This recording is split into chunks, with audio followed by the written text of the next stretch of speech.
એ રીતે સ્વામી વિવેકાનંદની આજે જન્મજયંતિ છે. રાષ્ટ્ર કોને કહેવાય, રાષ્ટ્રહિત કોને કહેવાય? એ દેશમાં તો હોય પણ વિદેશમાં પણ ભારતની જે એક ભૂમિકા છે, ભારત એક રાષ્ટ્ર દેશ પુરુષ છે, એની ઓળખ સ્વામી વિવેકાનંદે દેશ અને દુનિયામાં આપી.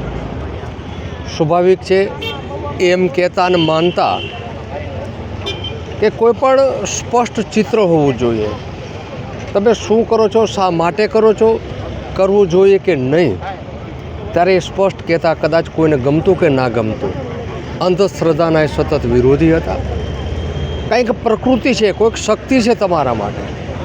અને ભગવાને જે આ પૃથ્વીનું સર્જન કર્યું છે ત્યારે ભગવાન એમ કહે છે કે મારા કને આવતો વાર લાગશે, પણ તમે જ્યાં ત્યાં છે એ પણ એક આત્મા, એક ભગવાનનો અંશ છે. તમે કોઈ દરિદ્ર નારાયણની પૂજા કરો, દરિદ્ર નારાયણની જરૂરિયાત મુજબ તમે કેટલું કરી શકો છો એટલું કરો.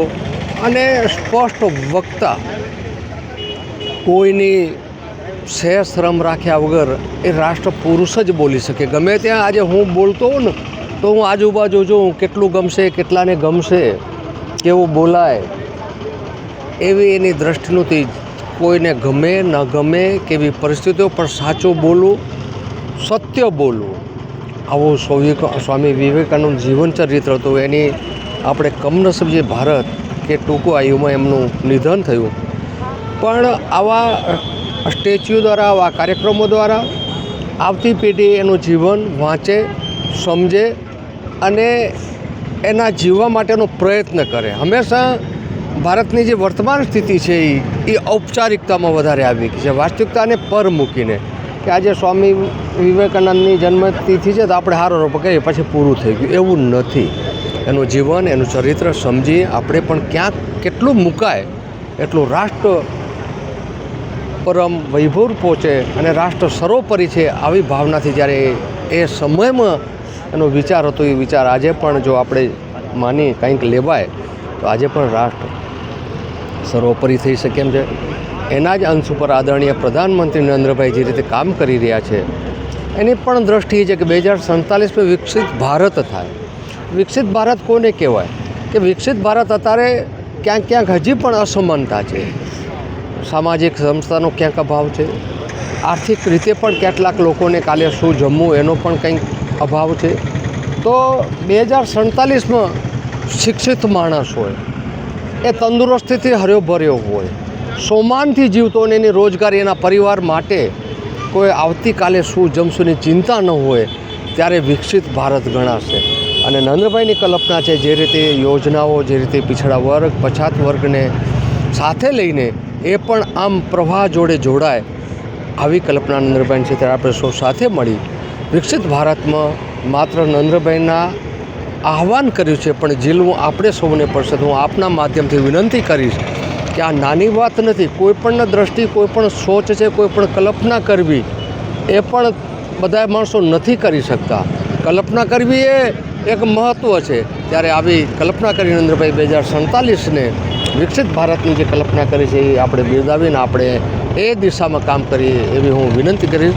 આજે ફરીને આપણે વિવેકાનંદને, સ્વામી વિવેકાનંદજીને પુષ્પાંજલિ આપીને એને એના જીવનમાંથી આપણે કંઈક શીખીએ એવી વાત છે. આજે સ્વામી વિવેકાનંદની જન્મજયંતિ છે, એ નિમિત્તે એમના 3 વાક્યો ખાસ યાદ કરું છું સવારથી. એક એમનું જે જગપ્રસિદ્ધ વાક્ય છે, ઉત્તિષ્ઠત જાગ્રત પ્રાપ્ય વરાન્ન બોધિતા, ઉઠો જાગો અને ધ્યેય પ્રાપ્તિ સુધી મંડ્યા રહો. દરેક જણે પહેલાં તો ધ્યેય નક્કી કરવું જોઈએ અને ધ્યેય અનુસાર એને અડગપણે આગળ વધવું જોઈએ. બીજું એમનું વર્તમાનમાં જે અત્યંત ઉપયોગી વાક્ય છે, strength is life, weakness is death. એટલે બલશાલી હોવું એ જ જીવન છે, નિર્બળતા એ મૃત્યુ છે. અને ત્રીજું એમને બહુ જ અત્યારે હું જે કામ કરી રહ્યો છું એના માટે બહુ જ ઉપયોગી વાક્ય છે. સ્વામી વિવેકાનંદ એમ કહેતા, मैं उस भगवान की पूजा करता हूँ जिसे अज्ञानी लोग मनुष्य कहते हैं. આપણે અત્યારે આપણી આસપાસ પણ દુઃખી, પીડિત, વંચિત એવા ખૂબ લોકો છે ને એમને પણ સેવાની જરૂરિયાત છે. તો આજે વિવેકાનંદજી આવા આપણા આસપાસના જે આવશ્યકતા ધરાવતા લોકો, ગરીબ, પીડિત છે, એમની સેવા માટેની પ્રેરણા પૂરી પાડે છે. અને એક વાક્યથી આપણે કોઈ મંદિરમાં જઈને પૂજા કરવાની જરૂર નહીં, પણ વાસ્તવિકતામાં આપણા આસપાસ જ જે દુઃખી પીડિત લોકો છે એમની સેવા કરીએ તો એ વાસ્તવિક પૂજા છે. અને એમણે બધાને ઉદ્દેશીને એવું કહ્યું હતું કે આવતા 50 વર્ષ સુધી એક જ ભારત માતાની પૂજા કરો, આટલું પર્યાપ્ત છે. તો આપણે આજે પણ એમનું આ વાત એ પ્રસ્તુત છે. આપણે ભારતને બલશાલી બનાવવું હોય, વૈભવશાલી બનાવવું હોય તો એમની આ વાત આપણે કાન દઈને સાંભળવા જેવી છે કે એકમાત્ર ભારત માતાની આપણે પૂજા કરીએ.